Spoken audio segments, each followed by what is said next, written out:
India में adventure bikes का trend काफ़ी तेज़ी से बढ़ रहा है, जैसे कार्स में एसयूवी का। अगर 2026 में आप भी अपने लिए एक प्रीमियम एडवेंचर बाइक देख रहे हैं तो ये वीडियो सिर्फ दोस्तों आपके लिए है। वीडियो को एंड तक ज़रूर देखना, क्योंकि BMW फाइनली 23 अप्रैल को अपनी BMW F450 GS लॉन्च करने वाली है। और ये इन्होंने अपने ऑफिशियल पेज पे अपडेट दिया है कि भाई फाइनली 23 अप्रैल को ये बाइक इंडिया में लॉन्च होने वाली है। तो क्या ये बाइक हिमालयन 450 और KTM की 390 एडवेंचर को पीछे छोड़ देगी? आज हम बात करने वाले हैं BMW की F450 GS के 5 ऐसे यूनिक फीचर्स के बारे में जो शायद सेगमेंट में काफी रेयर देखने को मिलेंगे। और सबसे शॉकिंग बात, जैसे ही BMW ने अपने ऑफिशियल पेज पर अनाउंसमेंट की कि 23 अप्रैल को उनकी बाइक इंडिया में लॉन्च होने वाली है, तो प्राइस को लेकर कुछ यूजर्स कमेंट करते भी दिखाई दिए। उन्होंने कमेंट किया कि भाई इस बाइक का एक्स शोरूम शायद 4 से 5 लाख के बीच में होगा, ऑन रोड ये 6 लाख तक पड़ेगी। कोई यूज़र कह रहा है कि भाई 7 लाख, कोई कह रहा है 4 लाख ऑन रोड। तो ऐसे में देखना होगा कि इस बाइक का प्राइस कितना होने वाला है। आप लोग कमेंट करके ज़रूर बताना कि भाई आपके अकॉर्डिंग इस बाइक का प्राइस कितना हो सकता है। ऑफिशियली तो हमें 23 अप्रैल को पता चलेगा, लेकिन कमेंट करके आप ज़रूर बताना कि भाई अप्रॉक्स कितना हो सकता है इस बाइक का ऑन रोड प्राइस। तो चलिए अब इस बाइक की 5 यूनिक फीचर्स के बारे में बात करते हैं जो इस सेगमेंट में काफ़ी रेयर है। चलिए पहले फीचर के बारे में बात करते हैं, जो कि रहने वाला है ट्विन सिलेंडर पावर। देखिए दोस्तों, आपको BMW की F450 GS में ट्विन सिलेंडर देखने को मिलता है। इसका इंजन आपको 48 bhp की पावर और 43 न्यूटन मीटर का टॉर्क निकाल के देगी, जो काफ़ी पावरफुल है अपने एडवेंचर सेगमेंट में। अगर राइवल्स के बारे में बात की जाए, जो इसके राइवल्स है वो है KTM की 390 एडवेंचर और हिमालयन की 450। ठीक है, हिमालयन 450 में आपको सिंगल सिलेंडर देखने को मिलता है जो कि आपको 40 bhp की पावर निकाल के देती है।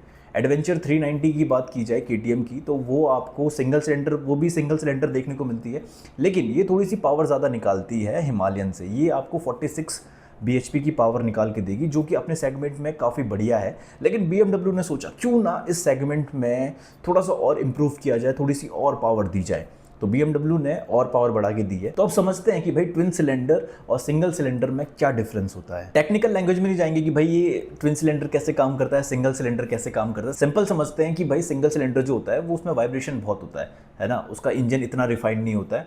और ट्विन सिलेंडर की बात की जाए तो भाई उसका इंजन स्मूथ होता है और काफ़ी रिफाइंड भी होता है। मतलब हाईवे क्रूजिंग के लिए ट्विन सिलेंडर काफ़ी हेल्पफुल रहता है। लेकिन अगर आप एडवेंचर के शौकीन है, ऑफ रोड करते हैं, तो भाई कोई फ़र्क नहीं आएगा आपको ट्विन सिलेंडर या सिंगल सिलेंडर में, है ना। ट्विन सिलेंडर का फ़ायदा भाई आपको हाईवे पे ही आएगा। जब आप हाईवे पे बाइक चलाएंगे तो भाई आपको, है ना, क्रूजिंग के लिए बेस्ट रहेगी। लेकिन अगर आप ऑफ रोड या ऐसी टूटी फूटी सड़कों पर बाइक चलाते हो तो भाई क्या सिंगल सिलेंडर क्या ट्विन सिलेंडर, कोई फ़र्क नहीं देखने को मिलता है। चलिए दूसरे फीचर के बारे में बात करते हैं। दोस्तों, आपको BMW की F450 GS में ERC जैसा यूनिक और कमाल का फीचर देखने को मिलता है, जो इस बाइक को काफ़ी यूनिक बनाती है। ERC का फुल फॉर्म है इजी राइड क्लच। मतलब इस बाइक में आपको क्लच का इस्तेमाल ही नहीं करना है, फिर भी ये बाइक दौड़ेगी और कमाल की दौड़ेगी। वहीं अगर बात करें KTM की 390 एडवेंचर में, तो उसमें आपको क्विक शिफ्टर देखने को मिलता है। लेकिन दोस्तों मैं थोड़ा सा कंफ्यूज हूँ, क्या रॉयल एनफील्ड की हिमालयन 450 में क्विक शिफ्टर देखने को मिलता है या नहीं, ये आप कमेंट करके ज़रूर बताना नीचे। तो चलिए अब समझते हैं कि भाई क्विक शिफ्टर और ERC इजी राइड क्लच, इन दोनों में डिफरेंस क्या होता है। KTM की 390 एडवेंचर में आपको क्विक शिफ्टर देखने को मिलता है, जो आपको आज़ादी देता है कि आप बिना क्लच दबाए गियर बदल सकते हैं। लेकिन दोस्तों इसमें भी एक कमाल की बात है, जब आपको बाइक स्टार्ट करके आगे बढ़ानी होगी तो आपको क्लच का इस्तेमाल करना होगा। बाइक को रोकने के लिए क्लच का इस्तेमाल करना होगा। ट्रैफिक में आपको बचने के लिए क्लच का इस्तेमाल करना होगा। लेकिन ERC आपको फुल आज़ादी देती है। आप बाइक को स्टार्ट करके बिना क्लच दबाए आगे बढ़ा सकते हैं, आप बाइक को रोक सकते हैं बिना क्लच दबाए। ट्रैफिक में आप क्लच का इस्तेमाल ही नहीं करना है, फिर भी आपकी बाइक तुरंत रुक जाएगी। तो ये कितना कमाल का फीचर है। और ये फीचर का इस्तेमाल भाई ट्रैफिक में ही होगा, क्योंकि भाई ट्रैफिक में बार बार क्लच दबा दबा के एक तो क्लच प्लेट पे भी असर पड़ता है, दूसरा आपके हाथ भी टाइट हो जाते हैं। तो भाई मुझे लगता है कि ERC जैसा फीचर, इजी राइड क्लच, भाई जो BMW ने अपनी बाइक में दिया है, ये काफ़ी यूनिक है और भाई काफ़ी यूज़फुल भी है। अगर आप ट्रैफिक या सिटी में राइड करते हैं तो ये काफ़ी बढ़िया फीचर है। चलिए बढ़ते हैं अपने नेक्स्ट फीचर की तरफ। दोस्तों, आपको BMW की F450 GS में एल्यूमिनियम के अलॉय व्हील्स देखने को मिलते हैं। इसके फ़ायदे ये है दोस्तों, लाइट वेट बन जाती है पूरी बाइक, आपको वेट महसूस ही नहीं होता है। आपको बेटर स्टेबिलिटी मिलती है और बेटर हैंडलिंग भी देखने को मिलती है। हाई स्पीड पर आपकी स्टेबिलिटी इंप्रूव होती है, आपको घबराहट नहीं होती, आपको कॉन्फिडेंस मिलता रहता है कि भाई आप एक अच्छी बाइक चला रहे हैं। तो ये काफ़ी सारे फ़ायदे रहते हैं एल्यूमिनियम के जो अलॉय व्हील्स आपको BMW की F450 GS में देखने को मिलेंगे। वहीं अब बात करते हैं कि भाई हिमालयन 450 में आपको स्पोक व्हील देखने को मिलते हैं। आपको अपर वाले वेरिएंट में आपको अलॉय व्हील्स देखने को मिलते हैं, लेकिन शायद उसके लिए 11 से 12 हज़ार रुपये देने पड़ते हैं। वहीं KTM की 390 एडवेंचर में आपको अलॉय व्हील्स देखने को मिलते हैं। तो अब समझते हैं कि भाई अलॉय व्हील्स और स्पोक व्हील्स में क्या डिफरेंस होता है। सिंपल भाषा में समझते हैं दोस्तों, of road, extreme of road के लिए स्पोक व्हील्स हमेशा से बेस्ट रहे हैं अलॉय व्हील से। अलॉय व्हील्स आपकी स्टेबिलिटी बढ़ाते हैं हाईवे और सिटी में, लेकिन अगर आप एक्सट्रीम ऑफ रोड लवर है तो भाई स्पोक व्हील्स हमेशा आपकी मदद करेंगे, हमेशा आपको सिचुएशन से बाहर निकालेंगे। मान के चलो दोस्तों, आप एक ऑफ रोड वाली जगह पर हैं, आपके पास दोनों बाइक है, स्पोक व्हील वाली भी और एक अलॉय व्हील वाली बाइक दोनों है। मान के चलो गड्ढा आ गया आपके रास्ते में, तो स्पोक व्हील वाली बाइक आराम से निकल जाएगी। और अगर डैमेज होता भी है तो वो फ्लेक्सिबल इतने होते हैं कि भाई डैमेज इतनी ईजिली होते नहीं है, और वो अगर डैमेज हो भी जाता है तो ईजिली रिपेयर भी हो जाते हैं। वहीं अगर अलॉय व्हील की बात की जाए, अगर वो बेंड हो जाए तो भाई काफ़ी दिक्कत होती है, बाइक चलाने में मुश्किल होती है, एक्सीडेंट का खतरा रहता है, और रिपेयर भी इतनी ईजिली नहीं होते हैं। तो भाई यही मुझे लगता है कि यार एक्सट्रीम ऑफ रोड पर स्पोक व्हील्स ज़्यादा बेटर रहते हैं अलॉय व्हील से।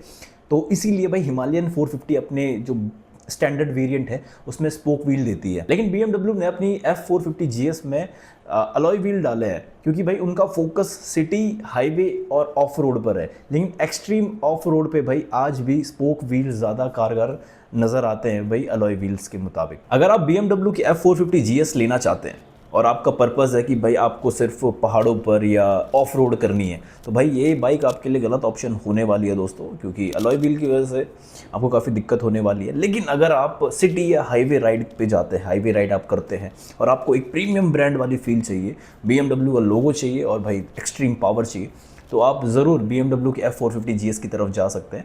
और अगर आप हल्की फुल्की ऑफ रोड भी करना चाहते हैं ना इस बाइक से, तो वो भी हो जाती है। लेकिन एक्सट्रीम ऑफ रोड करनी है तो भाई ये बाइक आपको निराश कर सकती है दोस्तों। चलिए बढ़ते हैं अपने नेक्स्ट फीचर की तरफ, जो कि रहने वाला है भाई कंफर्ट। भाई BMW की F450 GS में इतनी चीज़ आप एडजस्ट कर सकते हो, चाहे वो सस्पेंशन हो, चाहे वो हैंडल बार हो, चाहे वो फुट पैक हो, भाई हर चीज़ एडजस्ट कर सकते हो अपनी हाइट के हिसाब से, अपने कंफर्ट के हिसाब से।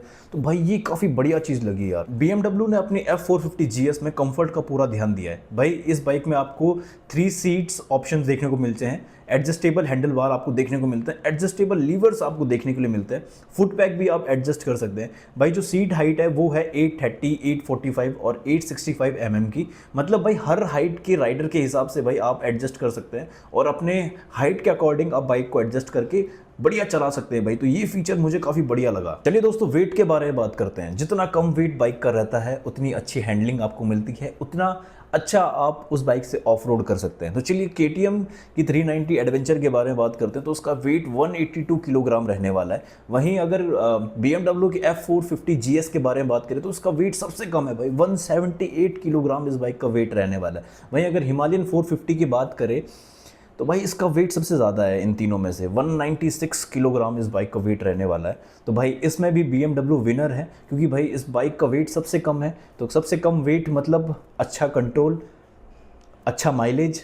तो भाई ये बाइक तगड़ी रहने वाली है भाई। चलिए अब फीचर्स और टेक्नोलॉजी के बारे में बात कर लेते हैं। भाई अगर टेक्नोलॉजी की बात करें तो इसमें आपको 6.5 इंचेस का TFT डिस्प्ले मिलता है, राइडिंग मोड्स आपको देखने के लिए मिलते हैं, ट्रैक्शन कंट्रोल जैसा फीचर्स, डुअल ABS आपको देखने को मिलता है और हीटेड ग्रिप्स जैसा फीचर भी आपको इस बाइक में देखने को मिलता है। मतलब भाई सर्दियों में गरम, गरम में सर्दी, तो भाई ये हीटेड ग्रिप वाला फीचर ना मेरे को बढ़िया लगा यार। और यही सब मिलकर भाई इस बाइक को और भी प्रीमियम बना देती है। हमने BMW F450 GS की इतनी तारीफें की, लेकिन भाई रियलिटी भी सुन लो।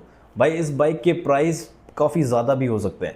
अगर रिपोर्ट्स के मुताबिक बात की जाए तो भाई जर्मनी में इस बाइक का प्राइस लगभग 7.8 लाख रुपए जाता है। वहीं इंडिया की बात करें तो भाई मान के चलो 6 से 7 लाख के बीच में इस बाइक का प्राइस रहने वाला है। हालांकि अभी ऑफिशियल अनाउंसमेंट नहीं हुआ है, लेकिन जर्मनी में जब इस बाइक का प्राइस 7.8 लाख रुपये है तो यहाँ पे भी भाई मुझे लगता है कि 6 से 7 लाख के बीच में ही रहने वाला है। तो ये थोड़ा सा भाई एक्सपेंसिव है और ये बाइक भाई सबके लिए नहीं है, ये बात ध्यान रखना भाई, ठीक है। ऊपर से आप जानते हैं कि भाई BMW की मेंटेनेंस कितनी एक्सपेंसिव होती है, सर्विस नेटवर्क कितने उसके लिमिटेड रहते हैं। तो ये सब चीज़ें हैं जो आपको ध्यान में रखनी पड़ेंगी। सबसे इम्पॉर्टेंट जो है भाई वो प्राइस ही है, क्योंकि भाई अगर प्राइस देखा जाए तो भाई कहाँ हिमालयन 450 3.5 लाख रुपए में आपको मिल जाती है, KTM 390 एडवेंचर आपको 4 लाख तक मिल जाती है, और ये बाइक सीधे 6 लाख 7 लाख की आएगी। तो भाई ये बाइक सबके लिए नहीं है, ये कुछ कुछ ही लोगों के लिए है जिनको भाई एक प्रीमियम फील चाहिए, थोड़ी सी एक्स्ट्रा पावर चाहिए, कंफर्ट चाहिए, है ना, फीचर्स चाहिए, टेक्नोलॉजी चाहिए। तो भाई ये बाइक बहुत कम लोगों के लिए बनी है भाई सिंपल से मेरी बात समझ लो, ठीक है, ये बाइक सबके लिए नहीं है। अगर आपको भाई एक बजट के अंदर ऑफ रोड वाली बाइक चाहिए, आपको ट्रैवल करना है ना बजट में, आपको बजट बहुत लिमिटेड है आपके पास, और आप चाहते हैं कि भाई बाइक में कम से कम पैसा लगे और घूमने फिरने में ज़्यादा पैसा लगे, तो आप भाई हिमालयन 450 की तरफ जा सकते हैं। भाई बहुत लोगों का ट्रस्ट है रॉयल एनफील्ड पर, और हिमालयन 450 भाई बहुत फेमस बाइक है ना, बहुत ट्रस्ट करते हैं लोग भाई, बहुत प्यार करते हैं लोग, है ना, हिमालयन 450 से। तो भाई आप बजट में अगर लेना चाहते हैं तो आप हिमालयन 450 की तरफ जाना, ठीक है। अगर आपको टेक्नोलॉजी कंफर्ट ज़्यादा चाहिए, है ना, एक बढ़िया सी ऑफ रोड बाइक चाहिए, आपको टेक्नोलॉजी के साथ चाहिए, ज़्यादा फीचर्स चाहिए, तो आप भाई KTM की 390 एडवेंचर ले सकते हैं। और अगर आपको भाई एक्स्ट्रा प्रीमियम फील चाहिए, है ना, राजा वाला फील चाहिए, BMW का प्रीमियम ब्रांड चाहिए, है ना, तो भाई आपके लिए बनी है भाई BMW की F450 GS, जो 23 अप्रैल को लॉन्च होने वाली है इंडिया में। तो भाई आप ले सकते हैं भाई उस बाइक को भी। तो भाई आप कमेंट करके ज़रूर बताना कि भाई आपको वीडियो कैसी लगी, और क्या BMW की F450 GS टक्कर दे पाएगी रॉयल एनफील्ड और KTM को। ये तो भाई 23 अप्रैल को पता चलेगा जब BMW F450 GS इंडिया में लॉन्च हो जाएगी ऑफिशियली। तो भाई मैं तो एक्साइटेड हूँ जब ये बाइक लॉन्च होगी, और देखना पड़ेगा। देखो मेरे को तो, अगर मैं अपना पर्सनल ओपिनियन बताऊँ तो भाई मुझे तो मुश्किल लग रहा है कि ये बाइक KTM या रॉयल एनफील्ड को टक्कर दे पाएगी, क्योंकि भाई प्राइस वाला जो फैक्टर है ना वो बहुत इंपॉर्टेंट रोल प्ले करता है। जब इसका प्राइस लॉन्च होगा वो उसी दिन डिसाइड होगा कि भाई ये टक्कर देगी या नहीं देगी। वरना भाई रॉयल एनफील्ड की तरफ भी भाई बहुत लोग जाएंगे, क्योंकि भाई ट्रस्ट है ना, और बाइक फेवरेट भी है अभी बहुत लोगों की हिमालयन 450। तो चलो वो तो डिस्कशन का पार्ट है, इस पर भी डिस्कशन करेंगे कभी बाद में जब ये बाइक लॉन्च होगी। तो भाई आप कमेंट करके बताना आपको वीडियो कैसी लगी। बाकी मिलते हैं आपसे नेक्स्ट वीडियो में, तब तक अपना ध्यान रखें, मस्त रहें, और भाई एक सेफ राइड ज़रूर करना, और भाई खुश रहो बस, है ना। चलो बाय।